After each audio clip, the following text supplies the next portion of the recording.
Christopher Columbus also said it in his journal that Africans were there before him. He said it? Yes, he said it in his journal. And is it on record? It's on record.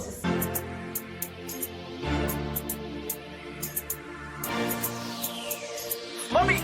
Dream day got me on. Starzy. Oh, white family music. I'm going back to where I belong. You're the reason why I'm singing this song. Boy, I did you no wrong, but you broke my heart. You know, they say that Africans stayed in the continent, they were not explorers. Other people came, explored, and told us how the world was. Africans were sitting down on the continent and just, maybe doing whatever. But by the time I went into research, I discovered that Africans were navigators. Africans were movers, they were explorers, they moved around. Understand?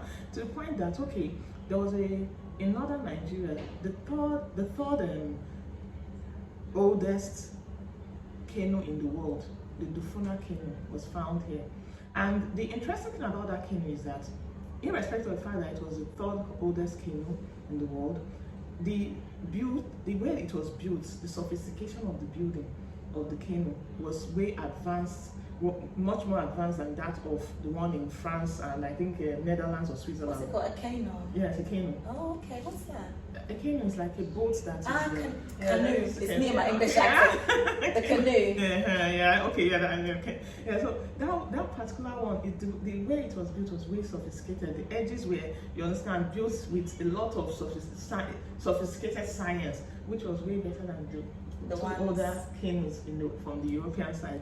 Interesting. And another interesting part about it was, there's this Pharaoh Khufu ship in Egypt.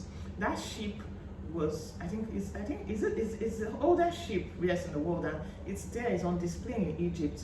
It was a ship, and the way that ship is, it was actually used on sea. Yeah. You understand? So that ship was used. So these Africans that you talk about, they were not sitting down here. They moved. Let me tell you about this place now.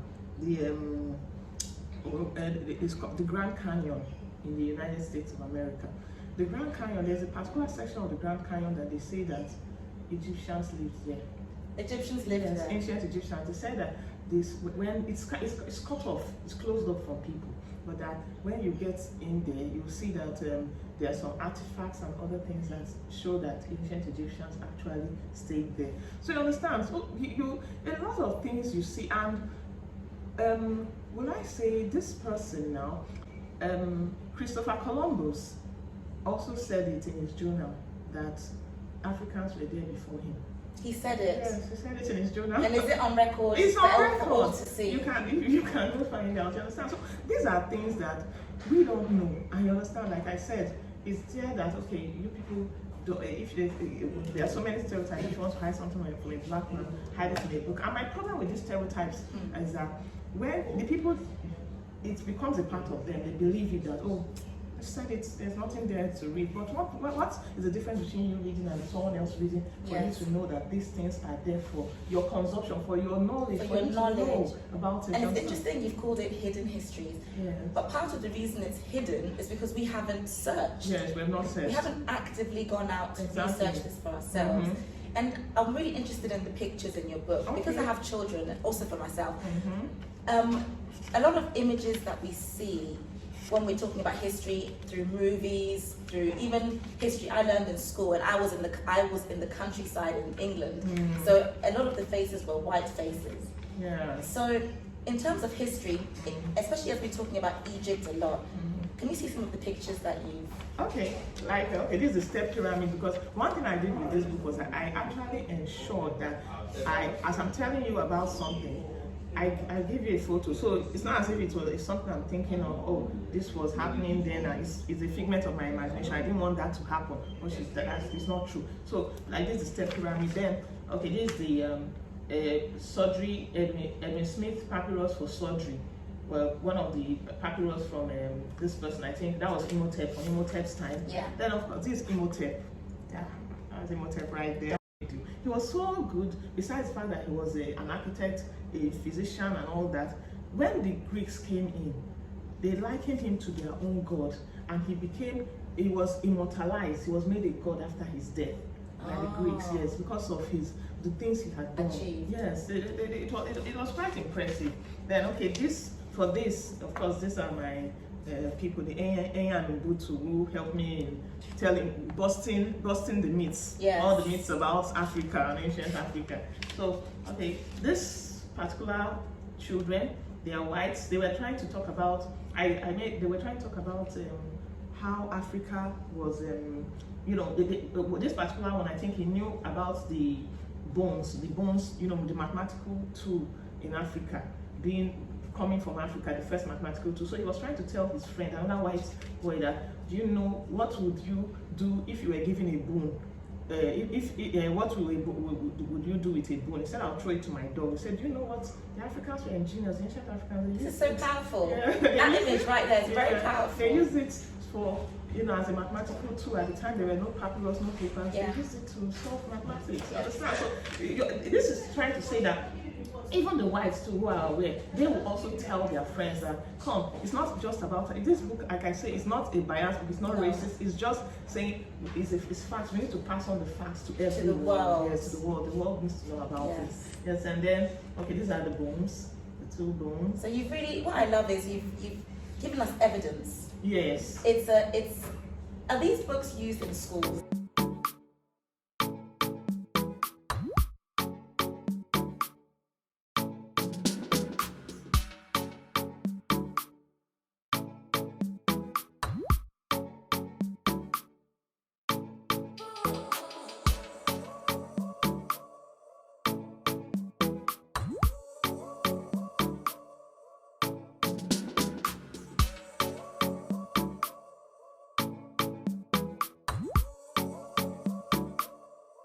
Not at all. Why? They don't even know about it. The schools I give it to don't. When I introduce it, I come out and I tell them, okay, I need to tell you about. I send an email to them.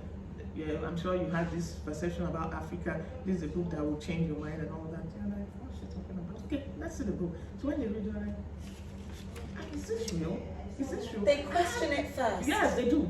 It's very. I had there was a particular school in Lagos here. When I gave it to the person, I think the administrator, she read it. She wasn't still sure.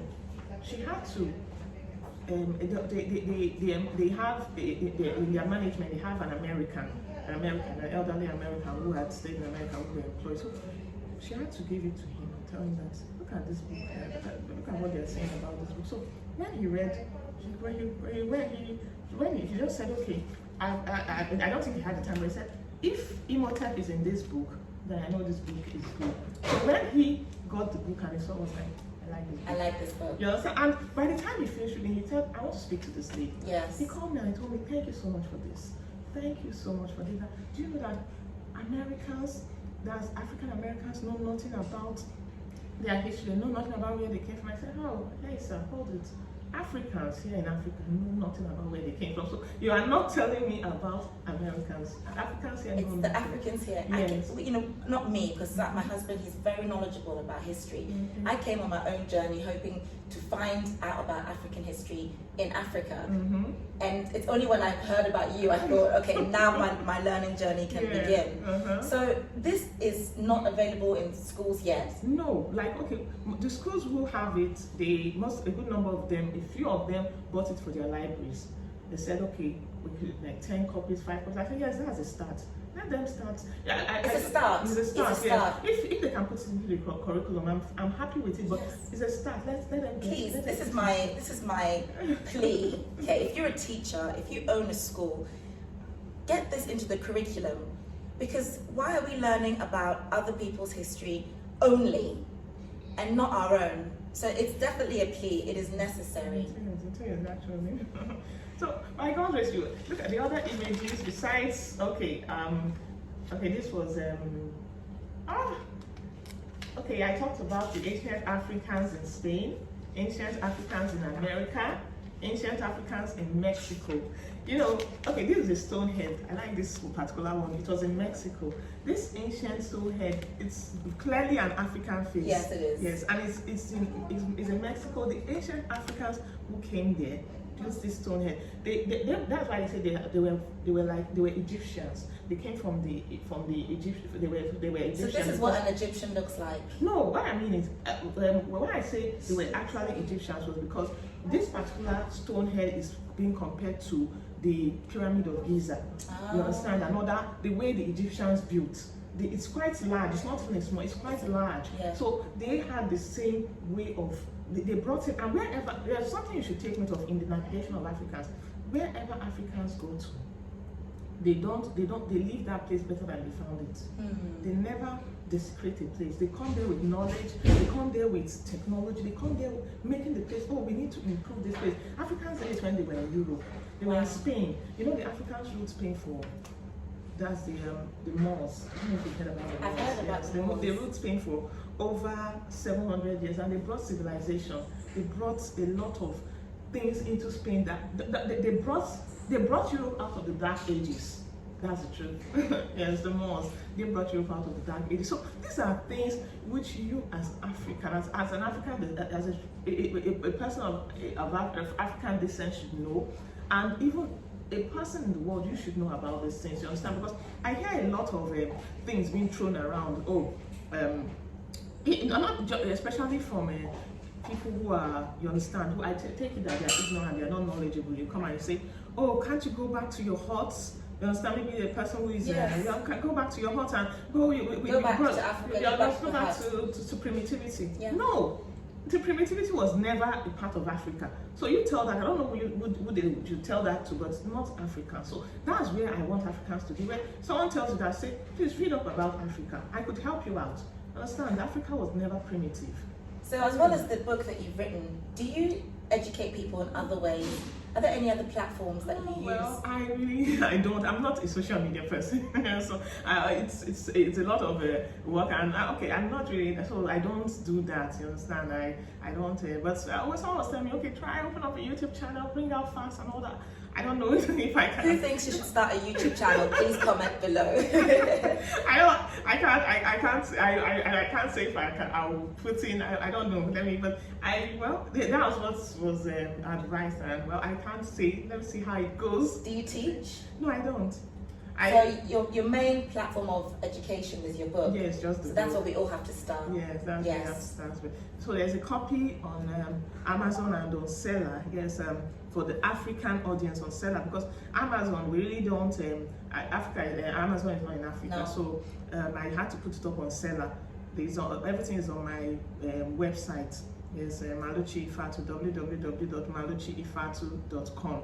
So it's on my website. When you go to the books, you see my ebook there. The Seller link, the one for the African. You can pay in African currencies there, in Ghana cedis and all that. That in itself is a block for a lot of people accessing books that way. Yes, true. Yes. Yeah, so you've broken that barrier. Yes. But that's for just the ebook. For the physical book, there's a physical book. The ebook is about, but it has quite a lot of information too.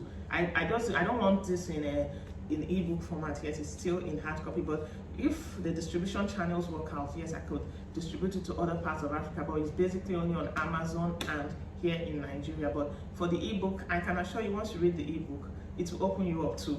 It's quite an interesting. So it's accessible to everyone. Yes, it is. Amazing. Thank you so much. I feel like we could have so many parts to this because I want to delve in. But if you guys want to find out for yourselves, then you have to buy the book. That's it. That's the only way to find out. So thank you so much again. And please, is there anything that you want to say? Any last words for anyone watching this interested in African history? Okay. Like I said the first time, I'll say it again. Okay, besides, this is the first book that is out. There'll be other books in the series. You understand? And if we do not tell our true stories our way, someone else will tell the false stories their way and to be seen as true. So delve into African history. It's your history. It's the history of the world. African history is world history. So we need to know it. Let's give it to ourselves to know more about where we came from as Africans, and even as other people who are not Africans. You need to know the true history of Africa. is a given. It needs to be known. Thank you. Thank you so much. So Maluchi, thank you again. Oh, you're welcome. And guys, all the details of getting access to the book will be in the description box. Her website, everything will be there, so please check it out. If you liked it, like it, and I urge you to share this for those who you want to know as well. Share it with all of your friends, everybody that you know. And if you haven't yet, please subscribe in 3, 2, 1. Welcome to the family, and see you in the next one. Bye. Bye.